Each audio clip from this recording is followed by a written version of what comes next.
Shalom, selamat pagi sahabat D5 yang dikasihi Tuhan Yesus Kristus.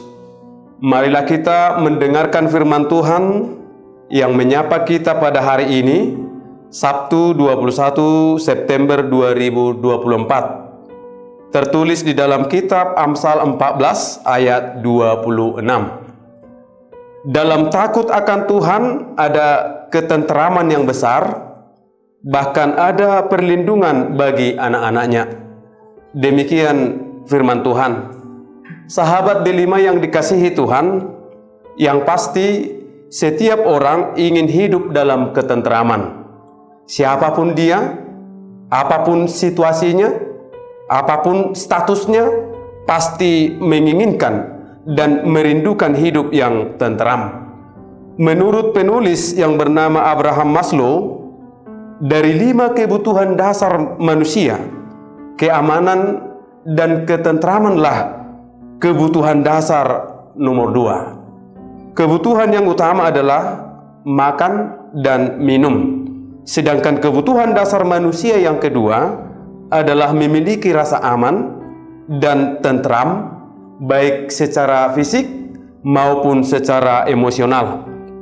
Itulah sebabnya segala daya dan upaya dilakukan oleh manusia demi tercapainya hidup yang tentram, dengan mengupayakan fasilitas yang mahal, membangun rumah yang besar, membangun tembok yang tinggi dan kokoh, pemasangan CCTV yang dapat menjangkau segala sudut di mana dia tinggal, dan juga membuat berbagai jenis asuransi jiwa dan pengamanan lainnya yang menurutnya mampu untuk memberi hidup tentram dan terlindungi.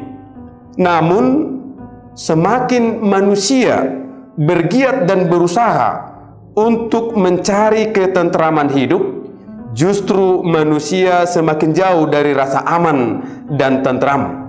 Karena keinginan-keinginan yang besar membuat manusia itu jatuh ke dalam keserakahan dan ambisi yang kuat. Penulis Amsal dengan tegas mengatakan bahwa takut akan Tuhan adalah sumber kehidupan. Takut akan Tuhan tentu berbeda dengan takut akan hal yang ada di dunia ini.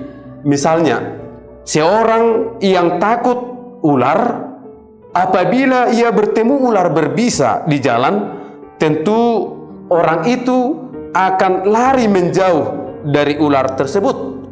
Dengan demikianlah ia bisa merasa aman dan selamat. Beda halnya dengan takut akan Tuhan. Takut akan Tuhan berarti kita akan lari mendekat kepada Tuhan. Mendekat kepada Tuhan berarti hidup di dalam ketaatan, melakukan firman-Nya. Dengan demikianlah kita bisa merasa hidup tenang dan selamat. Sahabat D5 yang dikasihi Tuhan, Raja Salomo adalah raja yang terkenal dengan kebijaksanaannya. Melalui nasihat-nasihatnya, banyak orang, bahkan para raja-raja di dunia, yang mendapatkan pencerahan untuk membangun kerajaannya. Ketentraman hidup dan perlindungan yang diterima dan dialami oleh Raja Salomo bukanlah dari hasil usaha yang dikerjakannya sendiri, namun karena dia adalah seorang raja yang takut akan Tuhan dan yang selalu bergantung kepada kasih setia Tuhan. Rasa takut akan Tuhan yang juga diwarisinya dari orang tuanya Daud, yang menyatakan dalam Mazmur 62 ayat 2, "Hanya dekat Allah saja aku tenang, daripadanya lah keselamatanku." Itu artinya dia bisa merasakan ketenangan dan keselamatan karena dia adalah orang yang takut akan Tuhan, orang yang selalu dekat kepada Tuhan, dan orang yang senantiasa setia kepada firman-Nya. Nah, sahabat D5 yang dikasihi Tuhan, apakah hidup saudara sudah merasa tentram? Dan kemanakah kita mencari ketentraman? Segala daya dan usaha yang kita lakukan di dunia ini tidak akan pernah membawa kita menuju ketentraman hidup. Takut akan Tuhan dan selalu dekat kepada Dia, maka hidup kita akan mengalami ketentraman yang sejati, dan perlindungan Tuhan akan senantiasa menjadi perisai bagi kita dari segala ketakutan dan kekhawatiran hidup. Dunia ini hanya bisa menawarkan ketentraman sesaat dan yang palsu, sedangkan Allah menawarkan ketentraman yang besar dan abadi. Karena itu, takutlah akan Tuhan dan setialah kepada firman-Nya, agar hidup kita tentram dan terlindungi oleh kasih-Nya. Amin.